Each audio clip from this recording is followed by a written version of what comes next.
সবকিছু মিলিয়েই আমি ম্যারাডোনাকে ভালোবাসি।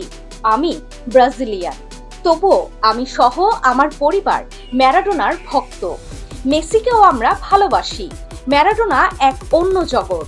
তাকে ভালোবাসতে দেশকাল সীমানার দরকার পড়ে না। আমি সাংবাদিক হিসেবে ৬টি বিশ্বকাপ কভার করেছি। পেলে, ম্যারাডোনা, মেসি সবাইকে দেখেছি। ম্যারাডোনার ক্রেজ ছিল অন্যরকম। সে মাঠে নামলেই তুফান বয়ে যেত। ফুটবল তো অনেকেই খেলে, গোলের পর গোলও করে, তবে সবাই ম্যারাডোনা হতে পারে না। পৃথিবীর পর থেকে চলে গেছে যে বট, আজও তার ছায়া পড়ে বহু দূর থেকেও সে আরো বেশি দূরে, তবুও হৃদয় কড়া নাড়ে। এ যেন সেই অমর গানের কথার মতোই, আমি চিরতরে দূরে চলে যাব, তবুও আমারে দেব না ভুলিতে। ম্যারাডোনা, হ্যাঁ, দিয়াগো আর্মান্দো ম্যারাডোনা। নামটা শুনলে এখনো নিশ্চয়ই আপনার বুকের ভেতর কেমন একটা ধক করে ওঠে। মনে হয় এ তো আমাদের ঘরেরই কেউ। পাড়ার মোড়ের চায়ের দোকানে বসে বাবরি দোলানো খ্যাপাটে মানুষটা, যে আইন মানে না, নিয়মের ধার ধারে না, সবকিছু দোলে পিষে চলে যায়, আবার মানুষের বিপদে কোমল হৃদয় নিয়ে পাশে দাঁড়ায়।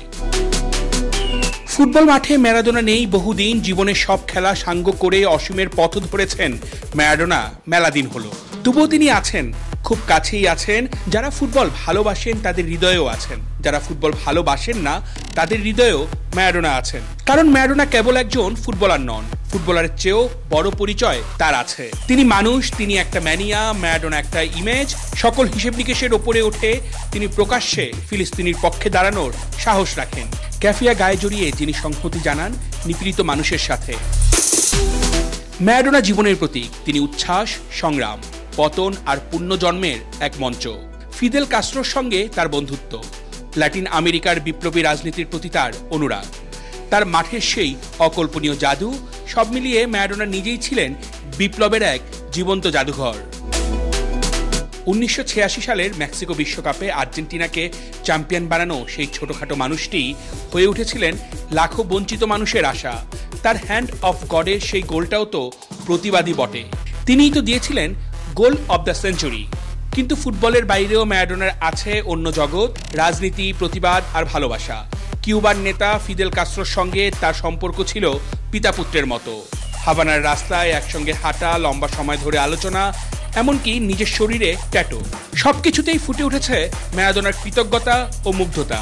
ফিদেলের কাছ থেকে তিনি পেয়েছিলেন জীবনের নতুন দর্শন, অবিচার ও বৈষম্যের বিরুদ্ধে লড়াইয়ের অনুপ্রেরণা। ভেনেজুয়েলার প্রয়াত প্রেসিডেন্ট হুগো সেভেজের সঙ্গেও ছিল তার ঘনিষ্ঠ বন্ধুত্ব। ম্যারাডোনার জীবন এক অবিরাম নাটক। সাফল্য, খ্যাতি, মাদকাসক্তি, পতন সব মিলিয়ে তিনি যেন এক মহাকাব্য। প্রতিটি পতনের পর তার ফিরে আসাও ছিল অনবদ্য।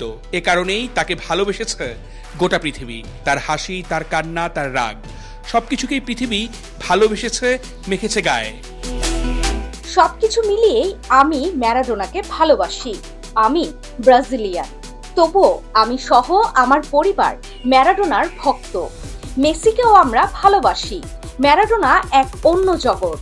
তাকে ভালোবাসতে দেশকাল সীমানার দরকার পড়ে না।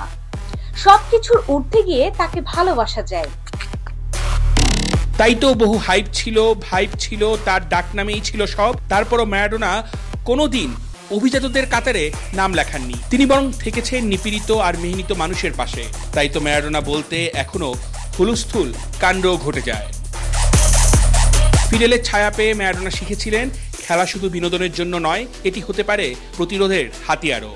সেই কারণেই এই আর্জেন্টাইন কিংবদন্তি সবসময় বলতেন, আমি ধনীদের ফুটবলার নই, আমি গরিবদের দিয়াগো। ম্যারাডোনা তাই ছিলেন, আছেন এবং থাকবেন। তিনি শুধু আর্জেন্টিনার নয়, গোটা বিশ্বের মানুষের হৃদয়ে আঁকা সুখচ্ছবি, ফুটবল সম্রাট। আমি সাংবাদিক হিসেবে ৬টি বিশ্বকাপ কভার করেছি। পেলে, ম্যারাডোনা, মেসি সবাইকে দেখেছি। ম্যারাডোনার ক্রেজ ছিল অন্যরকম। সে মাঠে নামলেই তুফান বয়ে যেত। ফুটবল তো অনেকেই খেলে, গোলের পর গোলও করে, তবে সবাই ম্যারাডোনা হতে পারে না। আজও ফুটবল মাঠে ছোট্ট শিশু বল পায়ে ম্যারাডোনা হতে চায়। আজও হয়তো তাকে খোঁজে ফিলিস্তিনি, হয়তো তাকে স্মরণ করে রবির লেখা সেই কবিতার মতো বলে, জীবন ও মরণের সীমানা ছাড়ায় বন্ধু হে আমার রয়েছ দাঁড়ায়। শুভ জন্মদিন ফুটবল গ্রেট। অর্ণব বাপি, ল্যাটিন বাংলা।